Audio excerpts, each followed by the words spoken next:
How does India look like from space? Looking at India in the daytime, colors are amazing. The Himalayas are absolutely amazing. You can see when the rivers run off, how they interact. At night, India is pretty spectacular. The cities are lit up and all those lights seem to be like connected.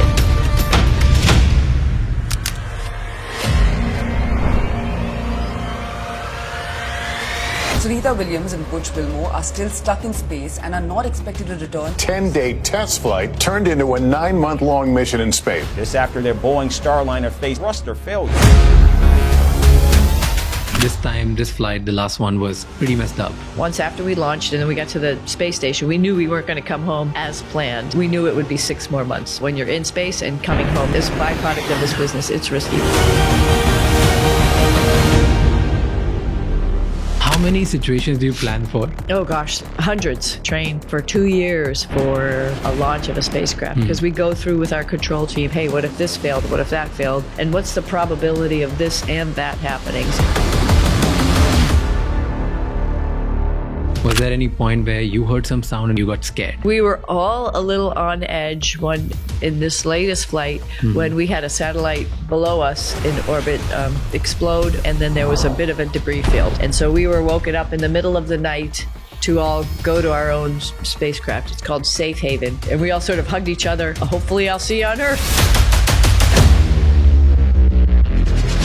Did you feel lonely in one of those 286 days? People that you end up living in space, they become family. Have you cried in space? Oh, absolutely. Absolutely. I miss people and I missed my dog. So of course I cried. What was the most difficult part for you of the training? Like if I have to just go do something, it doesn't bother me. I've trained, I've done it, like spacewalk stuff, robotic stuff doesn't make me nervous. But academics in college were hard for me.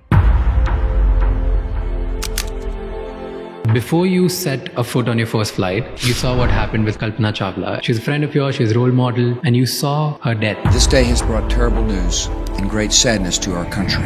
The Columbia is lost. There are no survivors.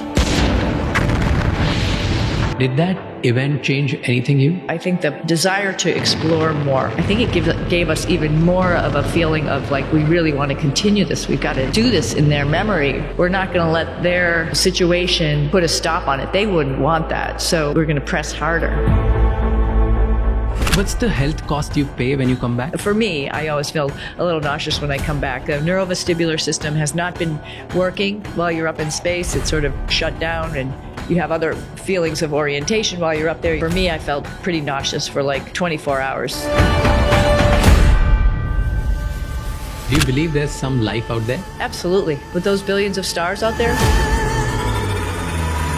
we're just a little planet around one star.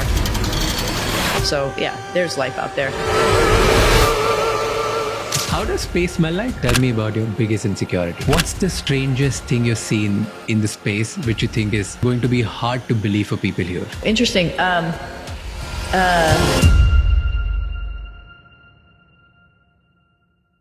Before starting today's episode, I have a small request.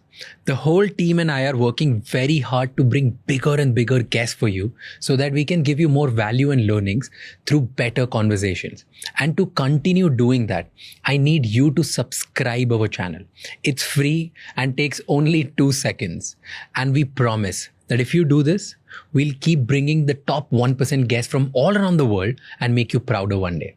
Our today's guest has done 9 spacewalks, spent more than 62 hours walking in space, more than any other woman in human history. Very few women get to lead the International Space Station, and she's not just commanded the ISS once, but twice. She has been part of 3 epic ISS missions, spent 608 days in space, the second most of any NASA astronaut ever. I'm talking about Sunita Williams, the woman who's flown 40 different aircraft, served as a Navy captain, and is also the first human being ever to have run a marathon in space. And just last year, she was stranded in space for 9 months when a spacecraft failed. The whole world watched, but she didn't panic, she took the charge. And in this conversation, we'll figure out the training, the mindset, the sacrifices it took to become one of the greatest female astronauts in the world, and what does it take to build a mindset where you can be calm when everything is going against you.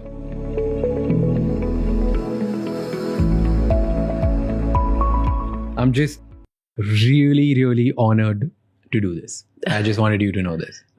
Well, thank you. It's fun. It's great to be here. It's great to have a podcast. I know it opens up to another audience. So thank you for the invitation. Everybody knows you, but let's say if 0.01% people don't know you, Okay. then what about your childhood you would tell them, which has shaped you the person who you are today? I think the biggest thing about my childhood that shaped me was I came from a family that was multicultural, multi-religions, multi-food, most important, I guess. And that's it's a big benefit. You don't realize it when you're a kid, it's life, it's how it is. But I think, just appreciation for different cultures at a young age, not even realizing it, I think was really beneficial and set me up, for success, I would say, just because I feel like I can relate to a lot of different people, or at least have the patience to listen for a moment. At what point in your childhood you felt like this is a strength? Like being multicultural is a strength? Oh gosh, I don't think I realized it for a long time, for a while. Like it was a little bit, I think more so,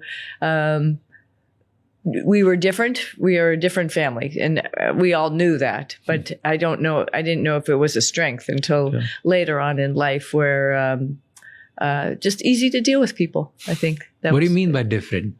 Well, we were the only Indian family in our town. Okay. Or partially Indian family. So I think we stuck out pretty much. My sister and I had long hair, of course, long Indian hair. While we were growing up, we were also swimmers.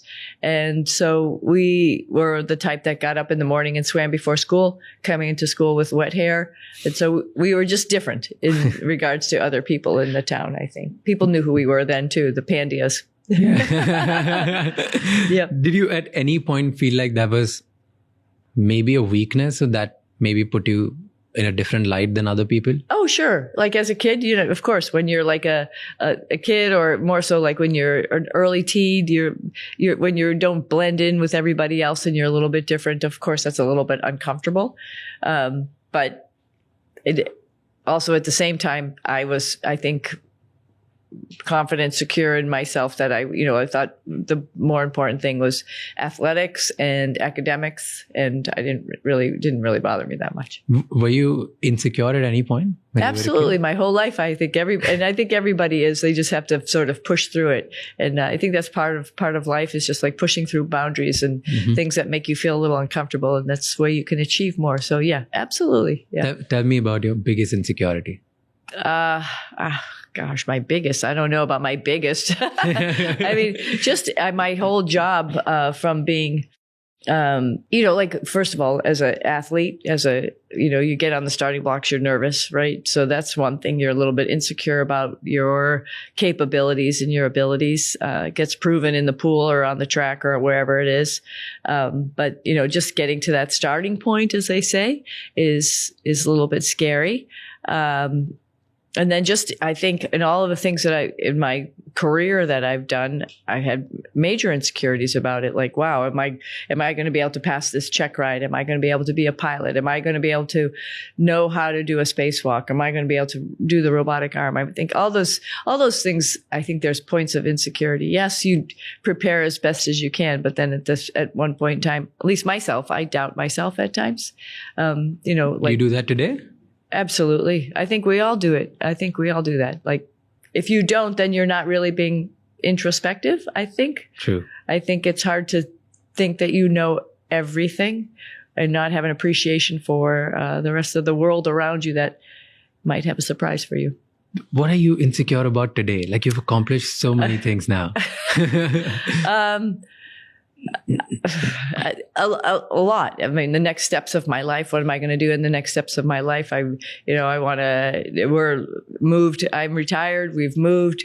What am I going to do? I don't know. And think I'm insecure about it, but I don't really care because it's all good. I know better now. It's all going to work out. I wish I had known that when I was a kid, because I think those insecurities take over a little bit more when you're younger, when you don't realize it's all going to work out.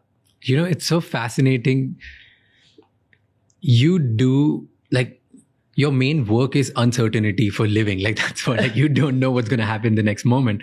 And you think about what's going to happen next. That's like, you're insecure about the uncertainty in your life, like what's going to happen now.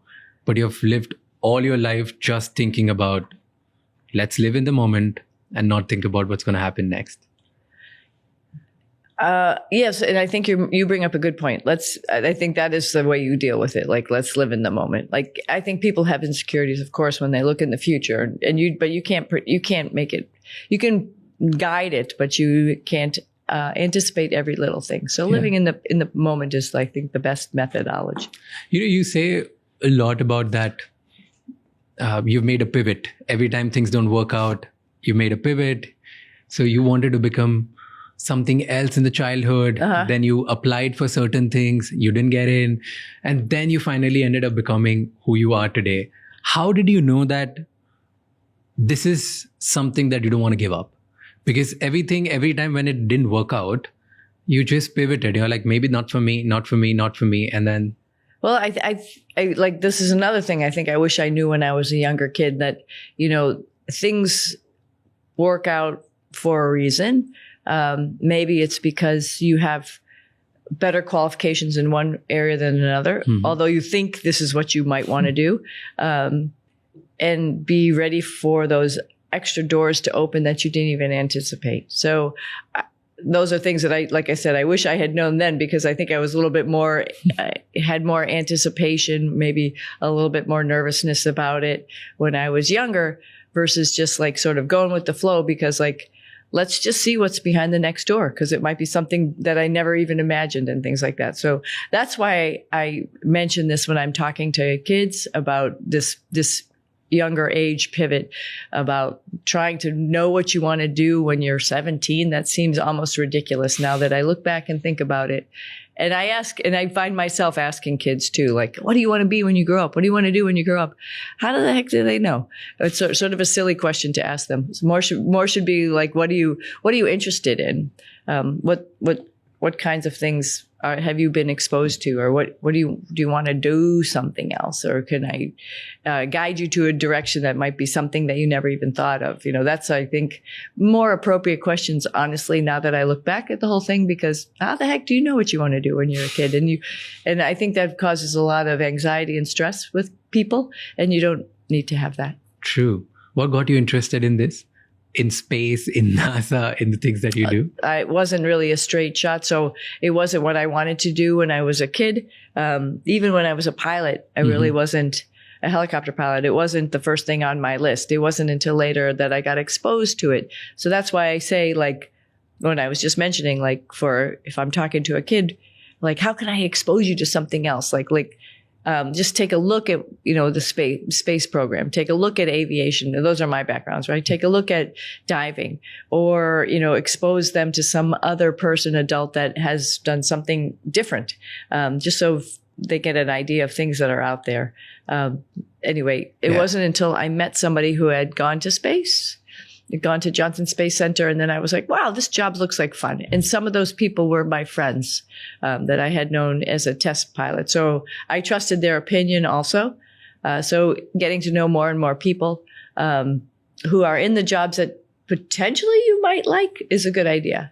So like, if I had not really talked to a veterinarian beside for when I went to the vet with my dog. So probably I should have done like some type of internship somewhere with a veterinarian to find out if I really like that. But I didn't do that.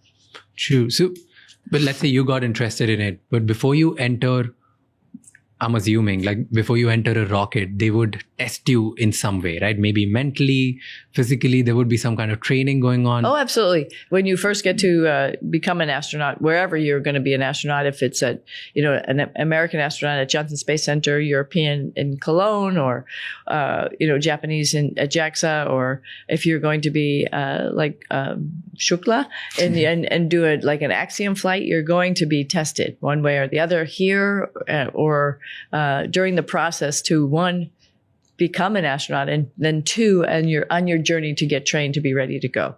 So there's testing all the way along the way. So that's sometimes intimidating, right? And going back to the insecurities a little bit, that's sort of like, wow, I've never learned how to do this before. I don't know if I know how to do operate the robotic arm, or, get ready for a spacewalk. How am I going to learn how to do this? And, you find the mentors, the people who have done it before, same time, all the way back. It's full circle. Like it's like having, talking to a kid about something that they might want to do, and find out as much as you can and learn as much as you can, and study and figure it all out. And actually, if you have to, studying means also, like for spacewalks, work out, right? Because it's physically demanding. So you know what you need to do, the background for each of those things, and do the best that you can. Is there any psychological screening that you go through? Oh, yeah. Yeah. There is definitely some testing, like just on paper testing. Okay. I'm not really sure what all that indicates, but there is some of that. Maybe it's just to annoy you because you have to take do a lot of written tests. I don't know what it's for exactly. But then there's parts where we are looking at astronauts together as they're getting interviewed, giving them a problem that's very hard to solve, and seeing how they do that. And that's not just like a paper problem, like take this table and move it over this bridge and around this water and put it there, and put people in groups and see who naturally falls out as a leader, who naturally, adds to the team. So we want to make sure we have team players, because none of this is done by ourselves. Yeah. And then we also do, along the path when you're getting trained during the time that you're waiting, we go to National Outdoor Leadership School. So you learn a little bit about yourself, as well as other people, because it's taking you away out of the scenario to some place. Maybe you're backpacking, maybe you're doing rafting, or something where you're in an uncomfortable situation. You're not sleeping in your own bed. You're sleeping in a tent. You're making your own food. You're going to the bathroom in weird places, getting you sort of ready for working as a team, and then finding out where your hot spots are, where your points are that make you uncomfortable. I like organizing, my stuff. Everybody has their little nest whenever they have the things that they have. And when somebody doesn't, and their stuff's all over the place, it a little bit drives me crazy. And so I know that about myself. So I know when I might encounter a crewmate that has stuff like all over the place, it might cause me anxiety, but that's my problem and I have to deal with that. So does that make sense? Yeah. So you understand more about yourself, because you can't change other people. What was the most difficult part for you? The most difficult part of the training? Of training. I get nervous about tests. I think it's more like just when you have to do rote memorization. I think that's what I was I was a lot insecure about, if you want to go back to that. Well, during my college academics, I struggled. I did really well in high school. So I had a base because I went to a really good high school, our public high schools. But academics in college were hard for me. Just taking tests were hard. Understanding, I don't know, whatever. Written tests are hard. So that's carried through my whole life. So whenever I have a written test, I can feel that I get a little bit nervous about it. Actually doing something, I don't get nervous about. Like if I have to just go do something, it doesn't bother me. Like I've trained, I've done it, like spacewalk stuff, robotic stuff doesn't make me nervous.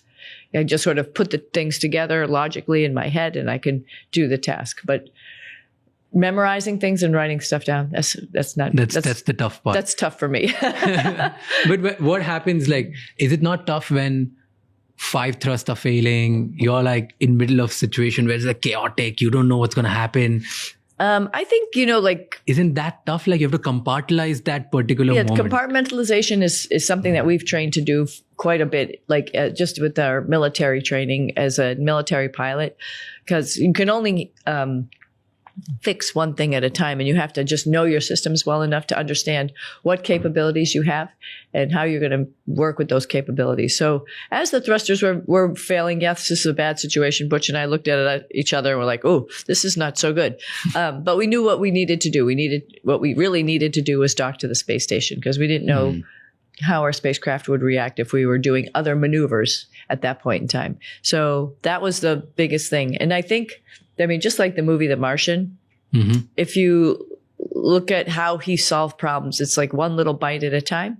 When you have a big problem, you can't deal with it, right? It's too much. It's overwhelming. I think just in life that happens too. Sometimes you I don't know, if you're want to change something at your house, sometimes the project looks too big and you just have to take one little bite at a time. Okay, I'm just going to start with painting, or I'm just going to start, with picking out something that I have to add to my house. Same thing happens with these big problems, right? With thrusters, like, okay, we can't go outside and fix them. So we have to deal with what we have, and we have to just handle this situation. And we didn't start thinking about, at least I didn't start thinking about how we are going to come home. I thought, like, let's just focus on docking and everything, because there's many parts of all of that. And make sure that is all squared away. If that doesn't happen, then we'll work on the next thing. So you solve things one piece at a time. I think that's how you solve big problems. But is there any mental technique that helps you keep calm during the time of chaos? Is there some kind of breath work that you do? Is it some kind of visualization technique, something that you do? Or you're just trained yourself so much that you don't care? Like it just comes naturally? I think it comes naturally at this point, honestly.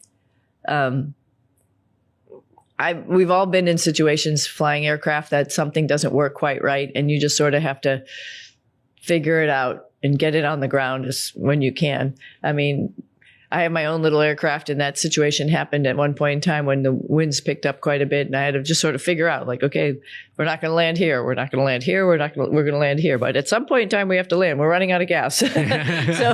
So you have to make that situation happen, right? Same thing with spacewalks too. Like, something might not go well right from the get-go, but it doesn't mean you stop and you just don't do anything. On my first spacewalk, I lost a camera. You can't just sit there and be sad about these things. You just have to move on and pick the pieces up and just go with what you have. And the same thing with the thruster situation on Starliner. And, we knew that there would be a plan. We practice quite a bit with our mission control team about what we call like no radio procedures, NORDO procedures. And so if we weren't able to communicate with them, I think we would have already had a plan to go into 10 meters and wait there and try to figure out how the spacecraft flew. If the spacecraft didn't fly very well, then we would back away, because we wouldn't want to put the space station in danger. How many situations do you plan for before you go? Oh gosh, hundreds. And that's what all that training is for. So people sometimes say, like, why do you have to train for 2 years for a launch of a spacecraft? Because we go through with our control team all of the different things that not us, only them, all of them think of, hey, what if this failed? What if that failed? And what's the probability of this and that happening? So people have talked through all of that as much as they can. So it was interesting, actually. I was just talking to somebody about an electric airplane. I'm like, what kind of failures do you have there? Because usually when you're thinking about failures of something mechanical like your car, there's oil, there's gas, there's mechanical parts. So if it's an electric vehicle, what problems do you have there? So batteries, obviously. So it's a whole different, every Everything. Mechanical thing has some type of problems. And so you just got to be creative in the way you think about the failures. Has it ever happened that you've trained for everything and still something new has happened? Oh, the thruster failure, obviously, was, we've trained for failure, thruster problems, and we've actually flown the simulator with 1 or 2 thrusters not working, and of course the controls are sloppy. So 5 was a big deal, and actually went against some of our flight rules about how we were going to operate the spacecraft. So that's when the control team came into play, and then they turned off some of the monitoring systems as well as restarted the engines. And that way we were able to at least get controllability, make sure we had controllability in all 6 axes because we lost in one. And then we were able, bypassing some flight rules because they usually say that it has to be redundant. We went in and tried to dock and were successful. So that was great. Has it ever happened that some astronaut has like broken psychologically? Like at one point, maybe they were not able to take it. No, I mean, I think the training is good enough that we make sure we send everybody up has those tools in their tool belt. They'll be okay. I mean, everybody understands stress a little bit different. And like I said, that's why we do some of that National Outdoor Leadership School. So you can understand that. And you can see that when you're with your other crewmates. Some people like some time by themselves. Some people are very chatty, when they get stressed out. So it's going to happen. It's going to happen at some point in time. So, to a degree, though, everybody's in a controllable box, so. Have you cried in space? Oh, absolutely. Absolutely. I miss people and I missed my dog. So of course I cried, absolutely.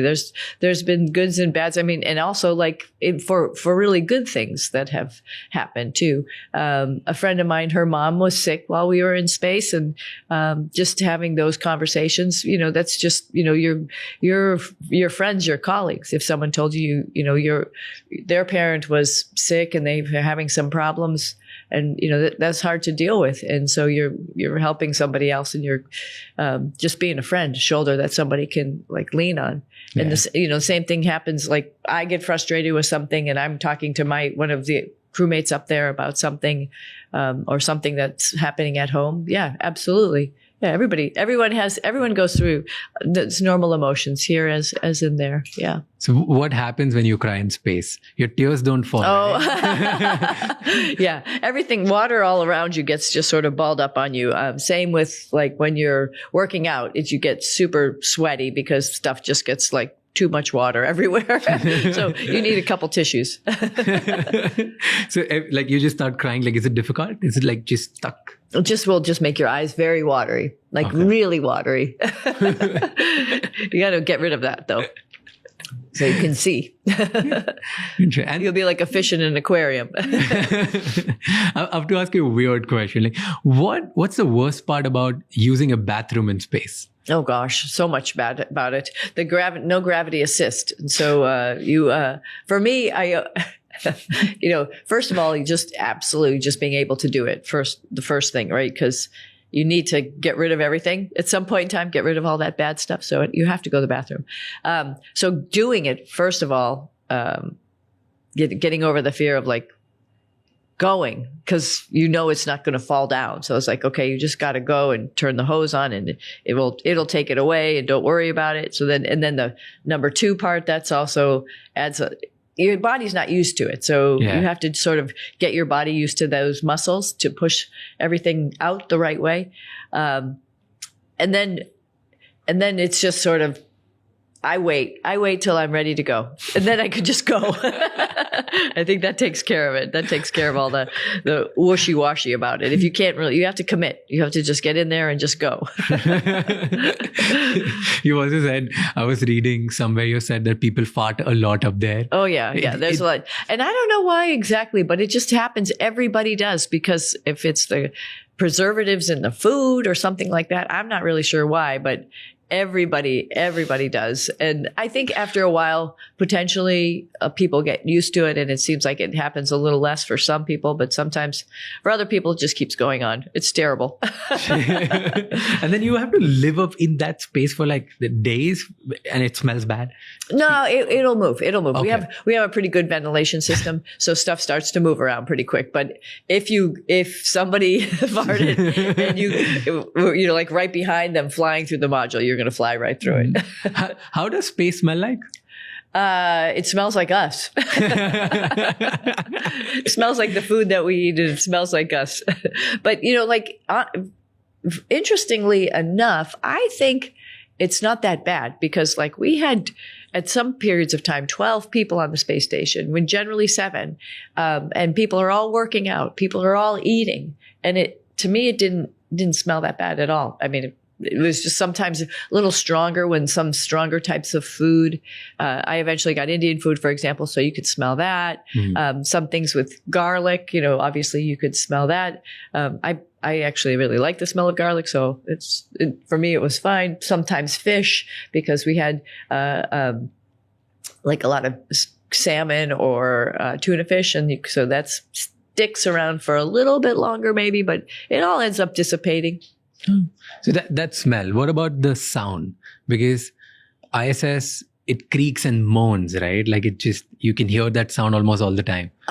Some areas. It also depends on what the sunlight, how our orbit is in comparison to the sun. So sometimes when we're getting heated up quite a bit, there's some areas which the metal sort of just pops and bends a little bit, and then that was reported, obviously. Somebody was like, what happened? And so then we realized what the situation is. So whenever there's like a lot of sun on these parts are called the pressurized mating adapter, because they're black on the outside. If you look at different parts of the space station, you'll see most of it's silver, which is sort of reflective. But some of it is this black part. And that's the part that gets really hot, makes those creaks and moans and bumps. Other things beside for that are some of the ventilation, and you can hear stuff kick on, start up, and shut down. That happens periodically, obviously. You can find it on the, if you go into the computer page where it has the system that has that specific system, you probably see what happens. Have you heard any scary sound? Like, what's the scariest sound you've heard? I'm just like childlike curious right now at this point. Yeah, but yeah. When you were stuck like for 286 days, what's the most scariest sound you heard?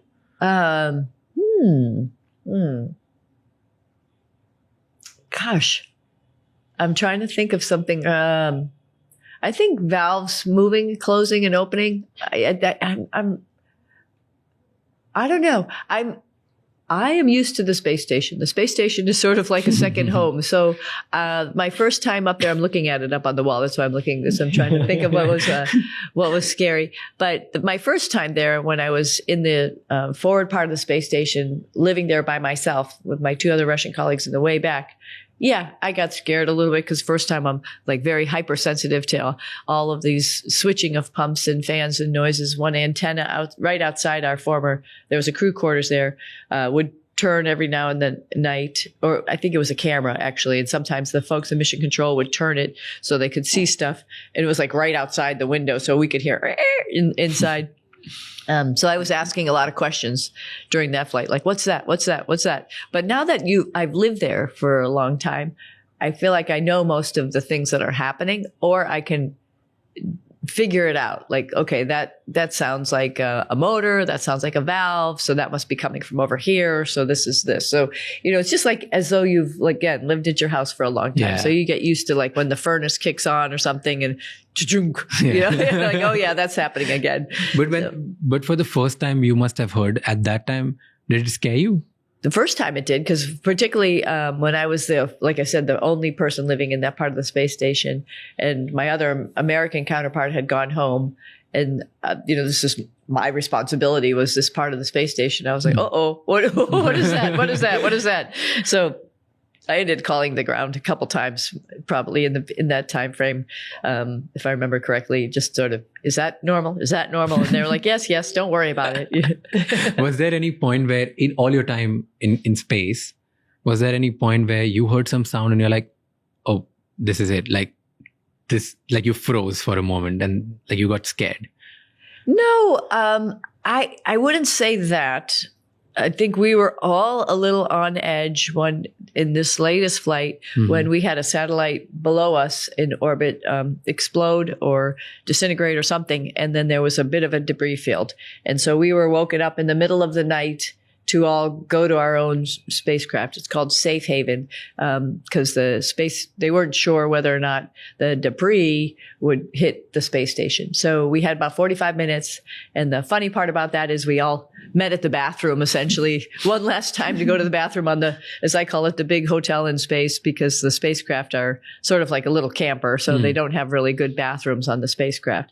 And so it was like, take advantage of, okay, I've got 45 minutes. What am I going to do? I'm going to go to the bathroom. I'm going to get some water, hug my friends, say goodbye. That was a little bit surreal situation, I think, not because of the bathroom. The bathroom was just sort of funny. But as we were leaving, 3 spacecraft that have human beings that are going to return to Earth.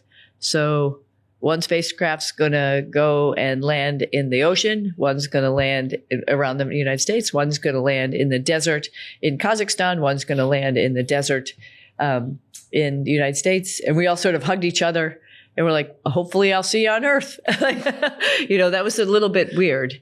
And I wasn't necessarily scared, just sort of, it made me stop for a moment and go like, wow, this would be bad if we all had to leave and then we leave the space station. We had some things we had to do to make sure the space station was in a safe configuration as much as possible, closing hatches, getting things ready.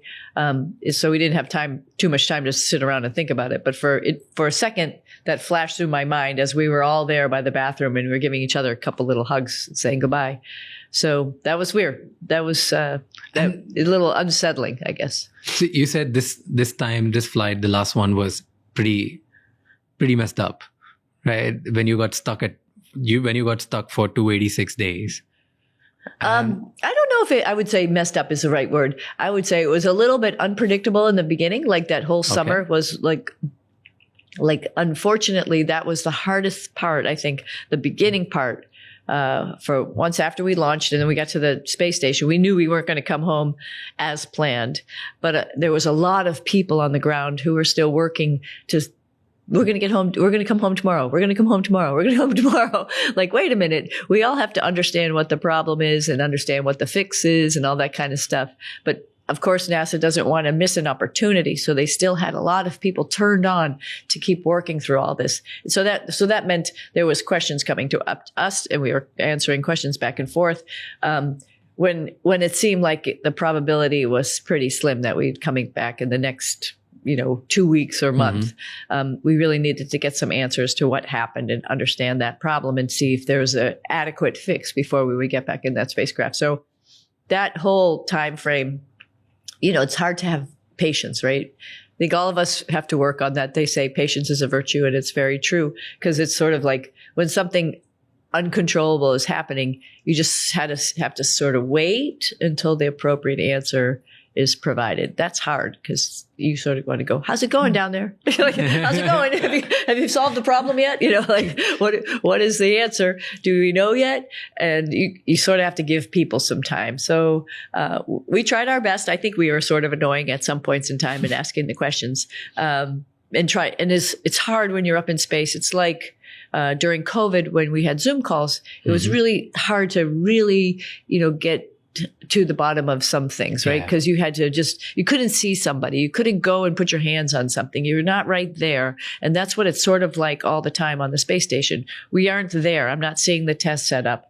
I don't know what all the parameters are. I listen to the meetings, but you know how it is in Zoom calls, right? Sometimes your mind is doing something else when you should come back to what's going on, right? So it's a little bit, it was hard to really be part of the solution process. Yeah. It was easy to ask questions, but it's hard to be part of the process. And so that was a little frustrating. I think the not so frustrating part at first, but then became frustrating was my family. I think they were wonderful at first, like, oh, just come home, be safe. It's all good. You're going to be home soon. You'll be home by the fall. So it's all good. So, so then I think the harder part, of course, is like turning that and telling folks that you're not going to be home for a little longer. And so, by the end, I think we were both, Butch and I, before even the decision was made, we had an idea that this is not going to happen. And we knew the next time we'd come home is with the next spacecraft. I mean, this is the process we've been living for a long time. We know that every 6 months there's a spacecraft that goes up and there's a spacecraft that comes home. And they're not going to change that. It's very expensive. It's a contract. It's the production of the spacecraft. So that's how it's going to go. So as the summer went on and it was getting clear that we probably weren't going to come home, we knew it would be 6 more months. So that's when, like, making those phone calls, like around the, August timeframe, like, I'm not coming home for a little while. We'll see you next year. But I think I'm very, very fortunate.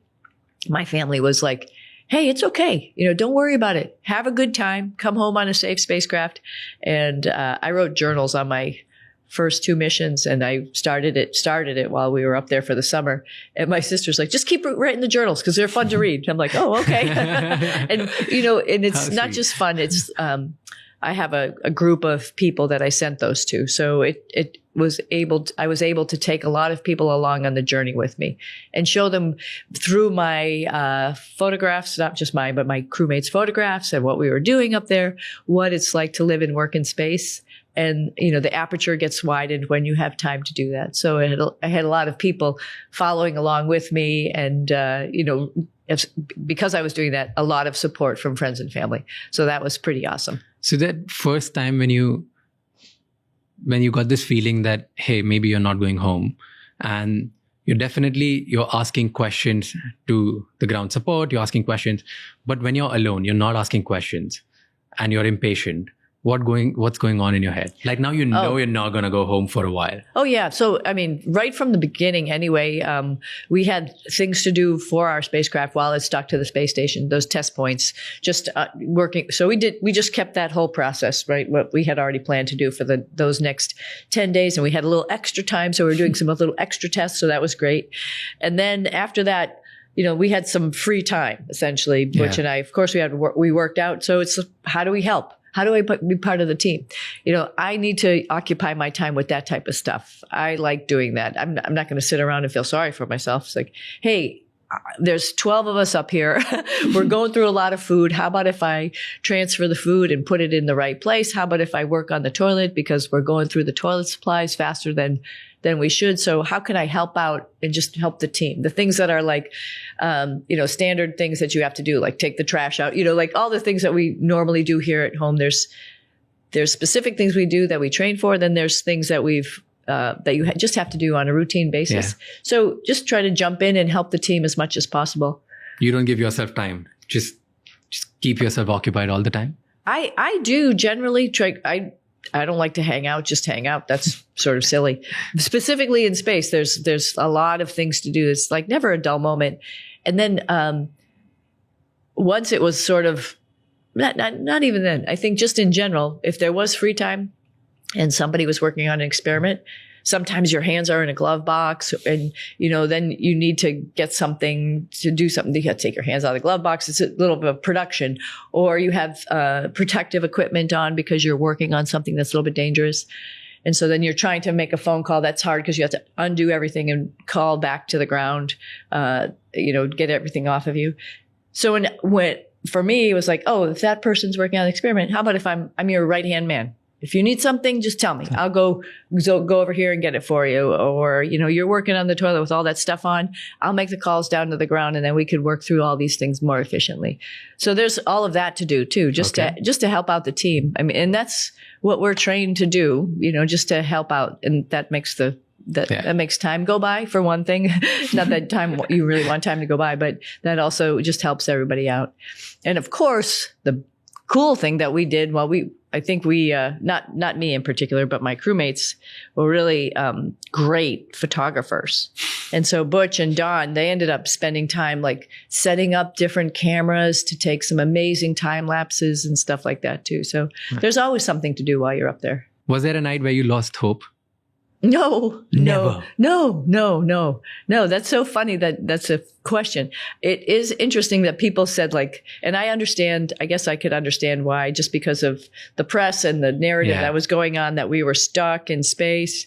I really wasn't scared, because I knew that there was hundreds of people, if not thousands, that are working on trying to figure out, 1, what the problem is, 2, can we fix it, and 3, how do we get back? So all of that was going on down on the ground. I know that was all happening. Not even for one moment you felt like, maybe this is it, I'm not going home. No.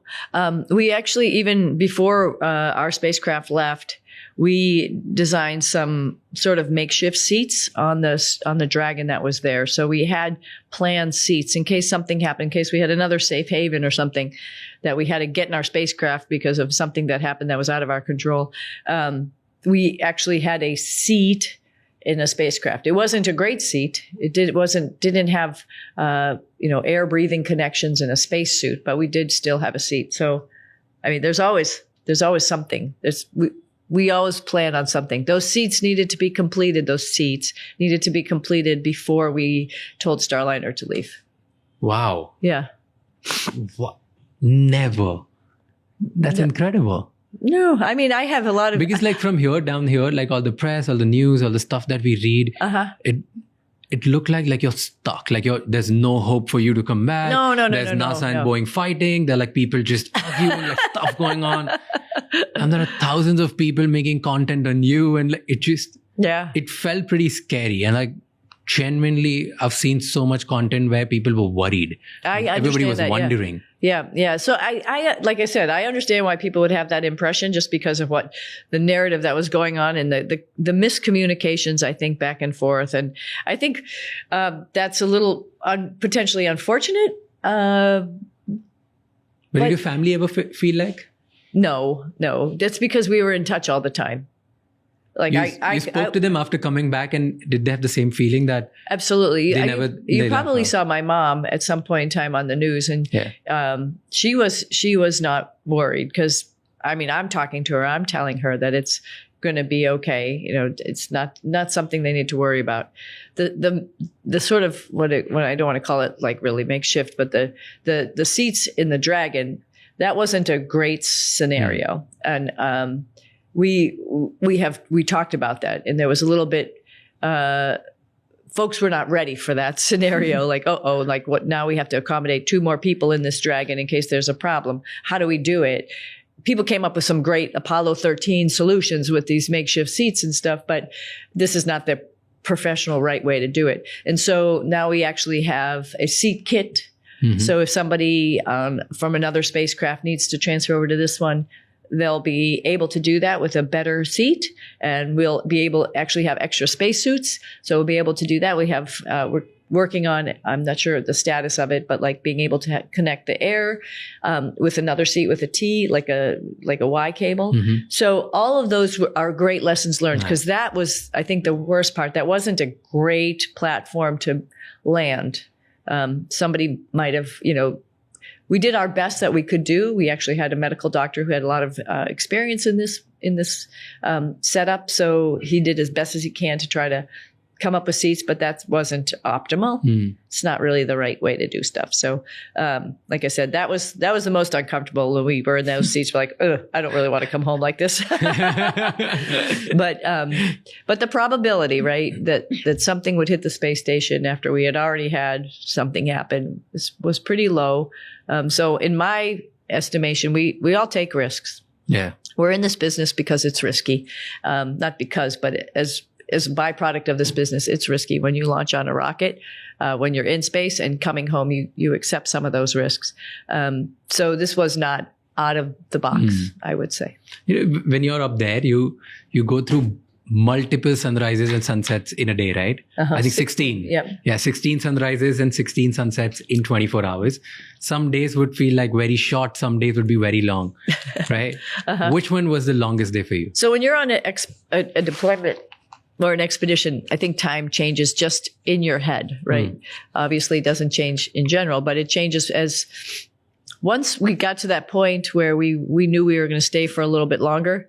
It was almost like a reset. It was almost like the start of the whole expedition all over again, because other folks were leaving, and then we were going to be the normal 7. So at that point in time, it felt like it's just starting. So time is normal. Somewhere in there, there was a thought that we might not come home until May. And somewhere around Christmas, like, ooh, that might be long. We'll be up here for a long period of time.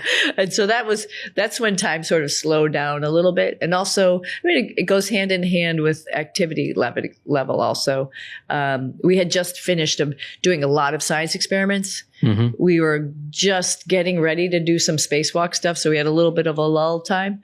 And so time was a little bit slow there. And then it accelerates when activities happen again. As soon as we started getting ready for spacewalks, like a week and a half, 2 weeks before the spacewalks, things started going fast. Our first spacewalk was January 16th. And then, so right after New Year's, it was like, oh my gosh, now time is like accelerating. Then we had another one at the end of January. And then it was like a breather for a second, thinking, okay, now we have a lot of time again, slow down. And then they said, okay, now you're coming home in March. All of a sudden. And so then all of a sudden time really accelerated and everybody was like, let's getting one last picture. Let's do what did I want to do before I left? All of that was happening really quick. So I think it goes in waves, depending on activity level, depending on the projection of when you might be home. I'll go back to the very beginning. The summer seemed a little bit long too. That seemed like it was dragging on a little bit without decision. Did you feel lonely in one of those 286 days? I don't know about lonely. There was always people around. But family wasn't. Yeah, the family wasn't. The people that you end up living in space with are like family, though. They become family. You've probably seen pictures of us during Christmas time, Thanksgiving and Christmas, where we tried to connect with family. We actually had in the United States, there's a big parade, Macy's Day Parade for Thanksgiving. We had that on a screen so we could watch it. Sort of makes that connection back to home. And on holidays, we actually have some time off. So it's nice to be able to call home and do like a video conference with people back at home too. And, do a tour, show people around. And it's fun to see your crewmates like at the dinner table and have them wave to your family and see each other's families and stuff like that too. So I think when you get lonely, you have an opportunity to make some phone calls on the weekends or when you have some free time, make some video calls and just try to see what's going on back at home and have folks back at home try to see what's going on up in space. I reconnected with a lot of my relatives while I was up there, which was wonderful. Some of my folks, the capability is there, right? And we all learned it from COVID, how to Zoom and how to do video conferences. Sometimes not so successfully as everybody's talking on top of each other. But, some of my relatives here in India, some of my relatives, all over the country in the United States would all get on and then I could talk to them and give them a tour around. That was actually a lot of fun and makes it not feel like lonely. Of course, when you hang up, you're like, oh, I wish I was down doing this. Or, when somebody's telling you some of the fun things that they're doing, of course, you wish you were there being part of that. But then you pinch yourself for a second and you just go, oh my God, I'm living up in space. This is so cool. Like go to the window for a second and see how beautiful it is. I mean, I really wasn't that lonely, honestly. Not at all. No. I miss my dogs mostly. Was that, so you never had the loneliest night in space? You don't remember? Not really. Maybe I feel like I'm a robot answering these questions, but that's I think one of the things that I would like people to realize, like, this is an amazing opportunity. When you have I think about when I had deployments at sea. You get up in the morning, maybe it's an attitude, I don't know, but you get up in the morning, you go outside and you see some of the most beautiful sunrises that you can ever imagine in the middle of the ocean on a, deployment.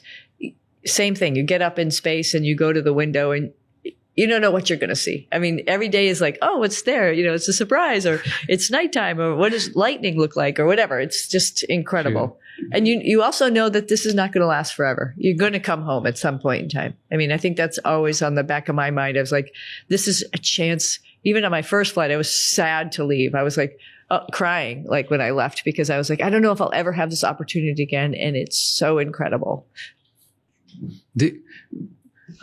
What are the kind of dreams you get in space? Is it different?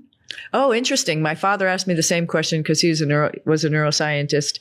And, sometimes you dream about, I think you dream about sometimes experience, right? So it was like dreaming about where you are, what you're doing. And then it gets a little bit crazy, as all dreams do, right? So they're not reality, but like I was dreaming that I was in space. I was dreaming that I was doing spacewalks. I was also dreaming that I was back at home. Like it was so interesting that you could dream about both of those. And I feel like when I've come back to Earth, I've also dreamed about being in space as well, because I've had that experience. It seems like it wears off though, which is unfortunate. As the farther and farther you get away from your space flight, you sort of come out of that. Like it's like I don't dream as much about space anymore. I used to when I first got back quite a bit. But is it different when you dream here on Earth and when you dream in the space?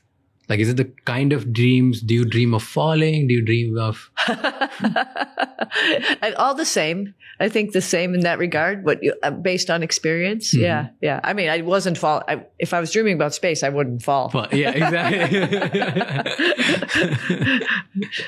Yeah. So there's nothing different about it.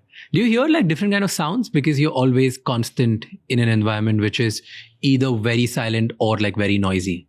Oh, it's noisy all the time. All the time? I think the biggest impression, though, is as you're getting ready to fall asleep, before you're asleep, you see like little pieces of light with your eyes closed and it's dark. And the reason, I guess, it's radiation. I think that's coming. And so that it's not like what your eyes are seeing. It's some radiation that's hitting some part of your brain, which is triggering a vision of this little light flashes, which is a little bit bizarre. I wouldn't say it's scary, but it's a little unnerving because then you're just like, ooh, what kind of radiation am I getting up here? And I'm not protected. That's some of those long-term effects of being in space that are, I think in general, health-wise, a little worrisome. So, you want to protect yourself as much as possible. So what's the health cost you pay when you come back? Initially, when you come back, you're not feeling very good, but that goes away pretty quick. What are you feeling? Like the moment you land on Earth, back after nauseous. Like 286. For me, nauseous, like a little sick. And it didn't help that this time we landed in the water, and then everybody was concentrating on the dolphins that were there outside of the capsule. But if you look at while the dolphins are swimming, or when we landed, we went whoop, all the way over and then back up again. And it was funny because the thought in my head was like, oh no, if we turn over all the way upside down, that's not going to be good. But, it was just sort of like casual thought like that, like, oh, that's not going to be good. And then we came back up and we're sort of bobbing for a second, like a cork. Like, so if people don't feel good when they're on a boat, think about it that way. Yeah. You feel a little bit nauseous, and you're going to feel nauseous anyway. For me, I always feel a little nauseous when I come back. The neurovestibular system has not been working while you're up in space. It's sort of shut down, and you have other feelings of orientation while you're up there. The way we evolved, our inner ear for balance is not needed while you're up in space, because gravity's not affected on it. So anyway, when you come back, all of a sudden gravity's a player. And then for me, I felt pretty nauseous for like 24 hours. And what's something that's provocative, as they say, is like getting out of your spacesuit when you put it over your head and pitch your head up like that. That really makes you feel a little sick. So we're getting out of the spacecraft, and we get out on a sort of like a little seat with people helping us, because there's a big hole in the spacecraft for where the cargo is. And so nobody wants to trip and fall getting out, first of all, because you're not feeling too good. And then they just take us to the back where we can get out of our spacesuits. Right after that, though, once you're out of your suit and you not feeling like you're going to throw up, you can stand up. And we walked up the stairs to where the helicopter was and took us out of there. So that still nauseous for me for about 24 to 48 hours is the big thing. And usually you'll see people with somebody helping them, supporting them, just because all the little balance muscles that you use here on Earth that you don't even realize, and the small muscles in your neck, all of that has to get recharged again. Yeah. And so that takes, for me, realistically, to get all the way back, about a month. And we work with our physical trainers for some certain exercises. They give us tests along the way to see how we're doing, see how we're improving. And it's actually pretty cool to see your body like come back to human self again, to earthly self again. So So you feel like when you come back for that month, when you're trying to acclimatize, adapt to the earth again, you feel like things are falling, or like if you pick up the pen, then it's just going to go like that. Like, do you get these things? Because I saw a video of eating, the liquid pineapple juice. I saw that. It happens for a little bit, but you'll learn pretty quick that Earth gravity is the predominant force on this planet. So you can't get away from it. So it's here. Yeah, it's not, but you learn like pretty quickly. But do you you'll do something stupid first? Like I'll just drop this bottle. Like, oh, okay, never mind. So you do one thing, and then it's like you're back. Yeah. And is it like more difficult for you to walk after you come back? No, not really. It's not difficult. You're just going to potentially fall over. So I mean, just because of balance. So that's why somebody usually helps. I was just looking at even in that month. No. Just for like 2 days or something. Okay. Yeah. And usually we don't drive for a little bit just because, your just reaction time might be a little bit slow. And so somebody will drive us to where we need to go for the first week. And all your senses, do they work differently when you come back? Like the sound, the smell? I think enlightened to what's here on Earth. Like I remember distinctly on my first mission, we landed in the desert in California. And the smell, as soon as they opened the hatch, the smell of dirt and sage, because there's a lot of the sage plant there, that smell was so predominant. Like, wow, like we're back on a plant, on planet Earth again. So it was wonderful. It was nice because things that you miss, like all of that and like wind, those are like things that you really like, oh my gosh, I feel this. And being in the first time in a shower feels really, really good. Not because you're necessarily dirty, because we don't really get dirty up there. We just sweat and then, take a sponge bath. But just to feel something falling on you, that's really nice. And it's funny, one of the other things that Don Pettit and I had this conversation, it's like, what I really miss is a sink. Like just to go someplace and put your hands under, wash your hands, and then wash your face. Those things you just miss versus just squirting water and then rubbing it on yourself, So I don't know. There's just different funny things like that little triggers. Yeah. When you came back, the first thing you ate was the veg grilled cheese sandwich. Oh yeah. Yeah. Absolutely. Because it reminded you of your father. Yes.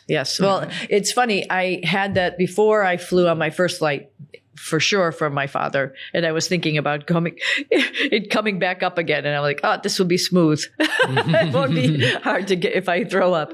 And when I came back to Earth, specifically this time, over the last couple of years, my husband has started to make homemade bread. And I couldn't think of a better thing to eat than a grilled cheese with his homemade bread. It was like putting those two together. Oh, so good. What did it taste like? Did it remind you of your father? Oh, yeah. Yeah. Remind me of my dad, of course, just because he ate grilled cheese all the time. And it was yummy because we don't have really good bread. We have little teeny loaves of bread up there and tortillas. And so having really good bread and having cheese, which is like a little bit of a luxury in space. We get it every now and then, but we don't have it on a regular basis up there. We have some canned cheese on the Russian side, but just every now and then we get a specialty, like a chunk of cheese, but we don't really have cheese all the time. You were close to your father, right? Yeah, absolutely. What do you miss about him the most? I think I miss just going for a walk with him. That was always nice. I mean, he was one of these types of people who could really go for a walk and observe everything around him. And not that he's talking about it all the time, but he might just stop you for a second and then tell you something, and just having a nice conversation with him. You're so accomplished. You've done so many things. And somebody asked you about your father, and you said that your accomplishments are relatively way easier than your father. Like your father is much more accomplished. Why did you say so? Oh, I absolutely believe that, he did a lot of those things, his life, accomplishments in his life on his own, like just went out there and did it. I feel like I've been sort of guided by having a military career, and then, not necessarily being told, but like, hey, this is the opportunity or this is what you're supposed to be doing. And so I'm just doing things. And then then some advice from some friends, like I mentioned about becoming an astronaut. That's all just sort of, it seemed like it was easy and it was piled on each other. Not necessarily easy, I shouldn't say it that way, but like it was obvious when things became obvious. Whereas for my dad, I think about somebody trying to make the decision, what do I want to do when I grow up? I have to, if I want to go to school, I have to have really good grades or I'm not going to get in school. You know, I want to go to medical school. It was very competitive. It is very competitive here in India. It's competitive in the United States too, but I would say more so here. Yeah. And he didn't have his parents to help him or to guide him. He just decided he was going to do it and decided like, this is how I have to live. I'm going to go to boarding school. I'm going to go to medical school. I'm going to somehow figure out a way to come to the United States and practice medicine there and see how that is and decide whether or not I'm coming back or going. And I mean, I have my brother over there, but that's it. I don't know what this journey is going to be like. I mean, for us, we like get on a plane and we go someplace around the globe or on a spacecraft, and he had to get on a boat. That whole experience. And part of the reason he ate cheese was because the first time he ate cheese was on the ship that he was coming over here. He didn't know what it was. He was like, what is this plasticky thing? But so after that, he liked cheese, and then he ate grilled cheese because he didn't really know what to make and how to make stuff when he came to the United States right away, until he got some friends and, you know, gathered with them and then was able to make some other food. But grilled cheese was his go-to because it was easy. He knew it was vegetarian. It was good. Do you still measure your success against his? No, I just, when people ask about it, I think to myself like, oh gosh, don't make such a big deal about it because there's other people who have done some incredible things and had to plan it out, do it all on their own. And so that's why I feel like his accomplishments were so much more brave and courageous than mine. And you don't take compliments well, do you? Well, I feel like I know myself, right? And I'm not extraordinary. I'm just somebody who has put their head down and done some stuff and didn't take no for an answer. But I'm not extraordinary. And I say that just because I think there's many more young astronauts out there, and they'll probably be doubting themselves at some points in time, and that's okay. But they can do it. You know, this is not an extraordinary feat. Wow. You're extraordinary. I don't know why you think that, you know, you're extraordinary. And I'm sure like 99.99% people will feel about that. Oh gosh. Probably like 0.01% some were thinking otherwise. No, I'm serious. But I feel, I mean, I honestly feel this way. Like, if I could do these things, anybody could do these things. I had a hard time in college. You know, and there was subjects in high school that I still had hard times with, you know, like people they can do it. We're smart.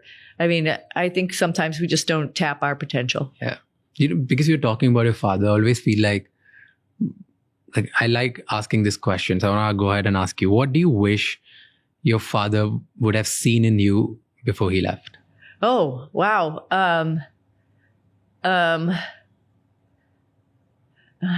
That's what I remember him saying one time. I don't know if I'm going to answer your question exactly, but I remember him saying I was after like my first flight or something, maybe my second flight, and we were talking about space, and he goes, oh, you know a lot about space.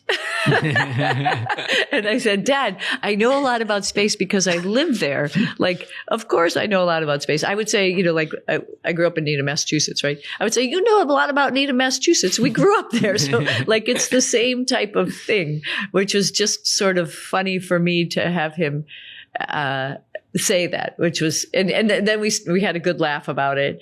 But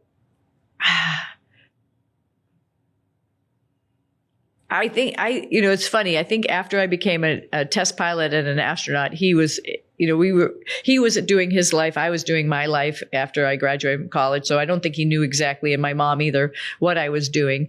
They all came to my test pilot school graduation. And I think it was it was enlightening for them to see all of the aircraft that we were flying and what we were doing. Because before that, I was in the Navy and I was deploying and going away. And so I don't think it was tangible because it was so out of like the realm of what folks in my family were doing at that time, like exactly what we were doing. But when they saw all the different aircraft and helicopters and heard a lot about that, I think both of my parents at that point in time were a little surprised that I went down that path. Like they knew that was going on, but they really didn't see it until that time because all the aircraft were there. All my classmates were there. And then when I became an astronaut, I think there was a little bit of the same thing. It seems different from everything our family was doing. So it's hard to really put your hands on it.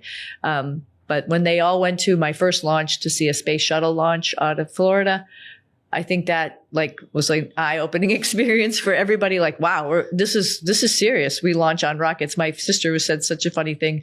I called her once I got to the space station. I said, "What was your impression? Because I like to hear what people's impressions are. I'm like, what was it like?" She goes, "Oh my God," it was nighttime launch too. She goes, "Oh my God, there was so much fire." And I said, "Yeah, that's what's at the bottom of rockets. It's fire. That's how they go, you know."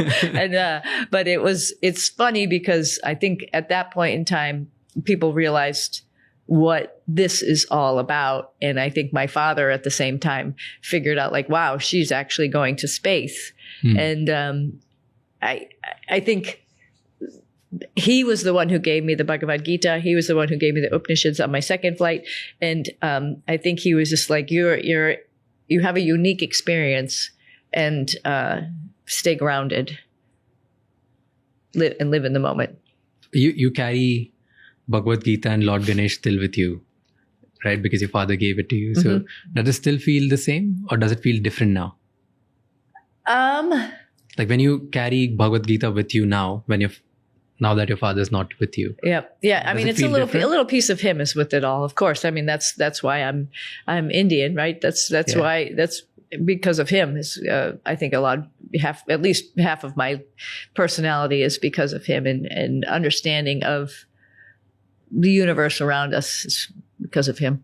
So what part of it feels different now? Since he's not here, it seems like he's part of all of that, which is sort of interesting thought process. I didn't think about that before, but like, since he's not with us, he's part of all of that, that you feel and you study is in the universe. He's not here just to be like next to me to tell me about the plants and the trees and the birds. He's part of all of that. Nice. And what specific trait you would say you inherited from your father? Is there any? Because you've said that you got your Slovenian stubbornness from your mother. Oh yeah, you've heard it. Yeah. Yeah, I think from my father, I'm very lucky to have the ability to stop and just observe around me. I like this one picture Don Pettit took of me in the cupola because, and my friend Tracy took one that was like this too. It's nice to just have some moments of time, not when you're taking a picture or trying to do something, when you can just stop and look at what's going on around you. I did not get that from my mom. My mom is very, very, very active, but my father had the ability to just be one with the world for a moment. Maybe it's on a walk, but maybe it's sometimes just hanging out. Did any part of you change after he's gone? You know, I miss him physically, you know, because it's always nice to just be able to talk to somebody. But at the same time, you know, his passing was very peaceful. And I feel like he was ready to go. It was funny. It was very interesting when he passed away. My sister and I were just coming in to see him and he just passed. And I think he was just in a peaceful place because he was up and around maybe a half an hour before we were there. And so I think he was just sort of like, it's my time to go to the next place and it'll be okay. Yeah. So that made us feel okay too. And so when you carry Lord Ganesh with you, you said like it's been your good luck charm. It's been always there all around your house. You always carry it with you. Do you see your father in that energy now? with Lord Ganesh? Not as a person. Like it's funny, like I was saying, it was his time to leave and move on to the next thing, right? So as I see that as part of who I am because of him. Yeah. But you don't feel like there's some invisibly he's watching you from somewhere? Oh, like say, absolutely. star, I know and he's watching. there. Yeah, his spark is there, as he would say. His spark is there watching me all the time. Because we are talking about a father and Lord Ganesh and Bhagavad Gita, I have to ask you the most obvious question is, how does India look like from the space? Yeah, so India is sometimes tricky to get a picture of because it's a little bit hazy at times. But sometimes it's awesome. So it just depends on, the weather. But there's now, and I don't remember this from last flights, like a trail to come to see India because there's fishing boats in the Gulf of Arabia off of the coast of India on the west side. There's different parts of different fishing boat sections in the world, but it's definitely on the west coast of India. And it's so weird because I thought to myself, how could these be fishing boats? How could I see a boat? There's no way. Because like in the daytime, sometimes you can't see the boat, but you can see the wake because the wake goes on for miles. But they must have amazing lights. And for whatever reason, if they're looking into the water or if they're trying to attract fish or whatever they're trying to do, I don't know. But you can see these big plots of fishing boats all over the place. So that's new for nighttime. And you can see that coming in. And then at night, which is India's pretty spectacular because the cities are lit up. It's white lights, and all those lights seems to be like connected. It's almost like when I see it, I think of like nerves, like pictures people have of when they like tell you like there's a nerve problem and these nerves are connected, da, da, da, da, da, da. Like all of this little connections. India is like that. It's like very connected with lights at night. So that was one big impression this time that I didn't remember from last time. Last time, more so looking at India in the daytime, and the colors are amazing. The Himalayas are absolutely amazing, and you can sort of see where it, like I've said this before, it feels like where the plates bumped up into each other and made the mountains. And then the coast is obviously cool because you can see, particularly on the east side, when the rivers run off, how they interact with the water on that side, the different colors and swirls from that side.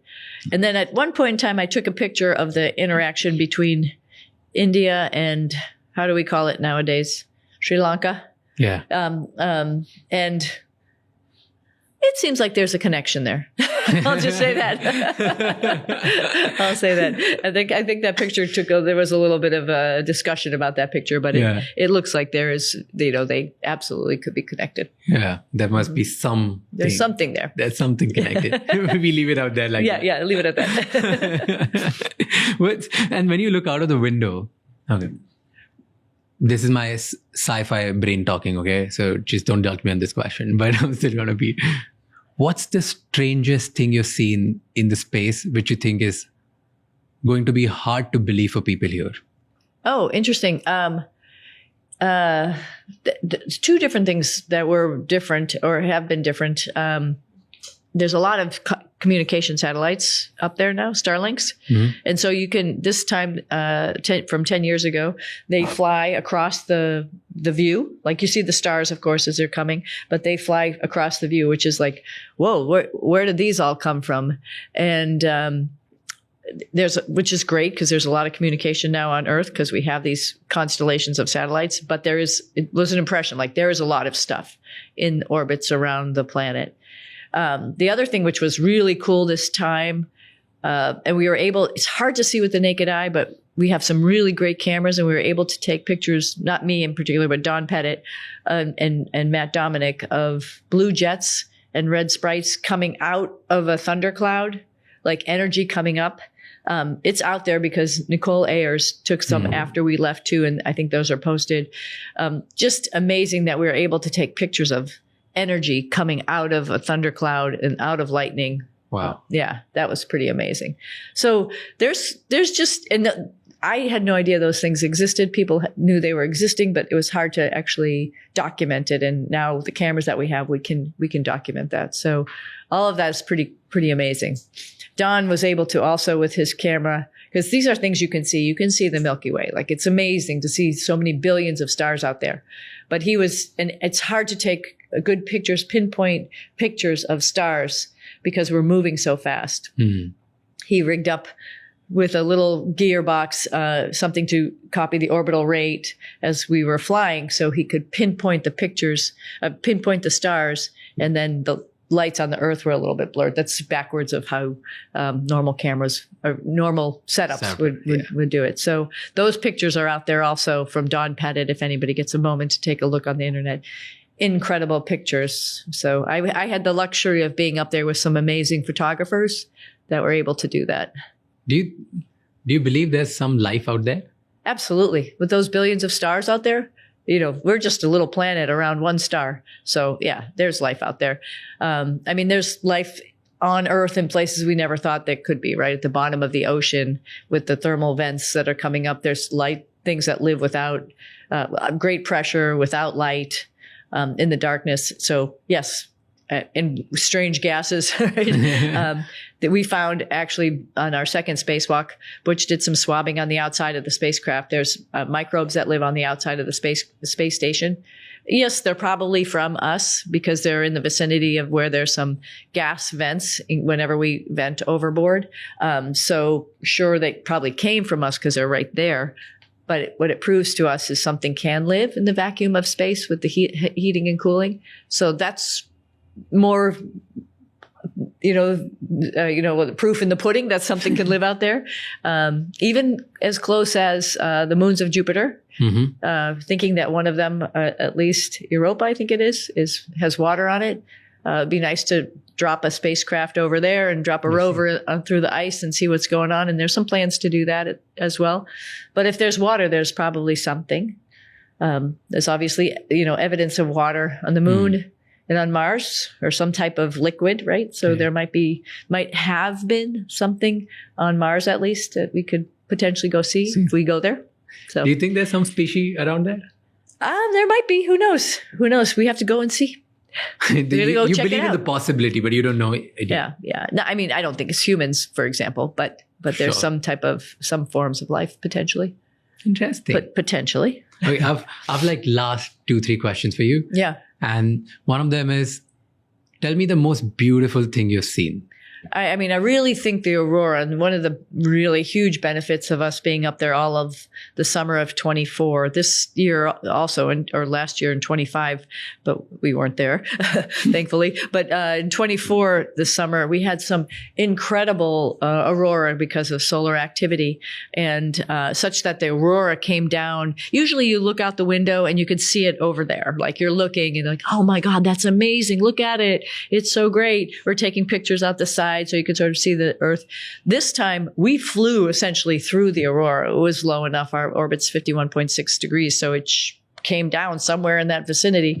And it was amazing. Like, not only like what you typically see of green lights, but we also saw pinks and then some purple, which means, that was stronger, and there was interacting with other elements in the vicinity of our magnetic field. So pretty impressive and humbling when you think about it. First time I saw auroras on my first flight on a spacewalk, and it was below me, and I was like, whoa, thinking like, the energy that's out there in the universe is just incredible, and something that we worry about energy here on this planet all the time, but there's more out there that we could never even think about harnessing. So how would we do that? Right? It's amazing. So it was just mind-boggling and incredible. Yeah. Interesting. Yeah. Before you set a foot on your first flight, you saw what happened with Kalpana Chawla, and then she was an incredible woman. Absolutely. Inspiration for all of us. Friend and role model, yes. Yeah, like she was a friend of yours, she was a role model, and you saw her death. Uh-huh. Did that event change anything you? Or the way you look at death and life? Because you were taking the same kind of path. And she's a friend and she's a role model. She's the first Indian American woman to do all of these things. And you're going to be the next. So did that change anything you about death? I think not about death, but about the desire to explore more. I know that her and her crewmates, that's was in their heart. I mean, they were doing some really fundamental science to help us with the space station and understand how the processes work so we could do even more incredible experiments while we're up there, and then continue this fact of us being able to live for longer in space, and then how we can move on. I mean, I knew all of them, and a couple of them very well, really good friends, and not only Kalpna, but that was like what was in their heart. Dave Brown was a really good friend. Probably one of the reasons I came to NASA was because I knew him a long time beforehand. And he was one of those people who was like, Sonny, this job is for you. And so I knew in his heart, I know in Kalpna's heart, that this is what they wanted to do. So I think it gave us even more of a feeling of like, we really want to continue this. We've got to do this in their memory. And same with Challenger. And that's why we continued to fly the space shuttle after Challenger. Like, we can do this, and we can do this better. And we're going to learn more about this. We're not going to let their, situation put a stop on it. They wouldn't want that. So we're going to press harder. And I think we all know that there's risks involved in this, but we've learned so much from each misstep. I would say we learned from Challenger. We learned from Apollo 1 first and foremost. The Russians have learned a lot of things from Soyuz issues as well. We've learned from Challenger. We've learned from Columbia. We learned from Starliner. I mean, one of I think the best things about Starliner is some of those thrusters are on other spacecraft. How do we, now we need to understand a little bit more about this and make those spacecraft better. And what are the questions we didn't ask? And we can ask those questions for the next spacecraft that we're going to fly. So, it didn't scare me. It got me ready to go and happy to explore in their name. And so when you're strapping yourself in the rocket, in that moment, are you like super optimistic, or you are going with the thought that you're prepared to die? Whatever happens, we'll take care of it. I think we're not super optimistic and not prepared to die. Neither one of those things. I think we're ready for, it was sort of like, come on. It's like a game, right? It's sort of like at the beginning of a football match, right? And everybody's pumped up and they're ready to take on the responsibility of whatever action's going to happen, right? They're ready. I think that's how we felt, at least, Butch and I getting into, we're ready for this. We're ready. Let's go. We know what we can handle. We know what we're supposed to do. Like, let's go. Bring it on. There's no other thought. Yeah, no. But you do those VR simulations, right? In that, do you see yourself maybe never coming back or doing something? Or no, you're like, just never thought? Oh no! Like there's a VR thing that we do for this backpack that we have on the back for our spacewalks, right? That is to me scary because there's you have to practice a little bit to figure out how to fly or with the orbital mechanics to get yourself back to the space station. And when you're learning this, for me, I wasn't a natural right from the get-go. I figured it out and I have a plan. But so the first time I did it, I think I missed the space station by like inches, and you can't do anything because you're out of gas and and you float away, and that would be bad. It left an impression on me, like you're just sitting here with goggles on and you're sweating because you're working, trying to figure out how to solve this problem, and nervous that you're going to float away, such that there's just probably 99.9% I will never get myself in that situation. I can't say 100%, but whenever I got to a work site, a tether down, a second tether down. Okay, now I can take my hands off. Like, it left such an impression that you would really never want to get yourself in that situation. Like, I don't ever want to have this happen to me. Never. Sure. So the last question is, what's one question you wish people would have asked you? So my biggest takeaway from this flight was really not there's lots of technical things that we learned, right? Like I just mentioned, that we could pass on and make the next flight better, or make the hardware better, ask the right questions, maybe do the engineering process better, right? All of that is huge lessons learned. But the biggest lesson learned is when I came back. And again, we could talk about the press and how maybe the narrative was a little blown out of proportion in my perspective, but people would be like, oh, I'm so glad you came back. People I don't know. I don't know even what country they're from. I don't know what nationality they are. I don't know what ethnicity they are. I don't know what religion. I don't know what politics they are. From all over the world, we're like, I'm so happy you're back. Welcome home. Thankfully, we were praying for you. We were thinking about you, whatever, And my overall lesson learned from this is like, people are good. People are nice. And as human beings, we care about each other.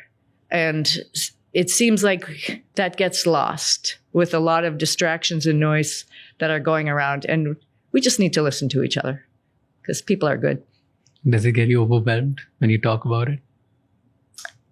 It bums me out a little bit because I had to go through this process to see that. And that's why I keep talking about it, because I hope that other people don't have to go through a process. I hope we would just stop and listen to each other and realize how good human beings are. Yeah. I can see your eyes getting teared up. Yeah. No, human beings care about each other.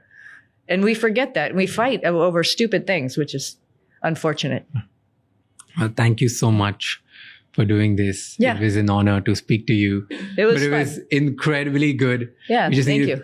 Thank you so much for doing this. Thank you so much. Then thanks to your team. You guys are very patient. Hello. Hi. How are you? Hello, Raj. Hi, Raj. Nice, Sunny. Nice to meet you. Nice to meet you. Hi, guys. How are you? We're honored to have you. Oh, thank you so much. Thank you so much. Yeah. What do you read? What do you usually read? I have read just mostly technical stuff more recently. The last 10 years of my life have sort of been all consumed by this flight. So that and a commercial crew. So I haven't had a lot of just nice reading. I'm reading a funny little book right now I got it as a gift from Slovenia, about weird little Slovenian things, which is fun. But I actually more so like, what is it called? Like fictional history? Which book were you reading? I'm interested in this. Like about Einstein. Mm-hmm.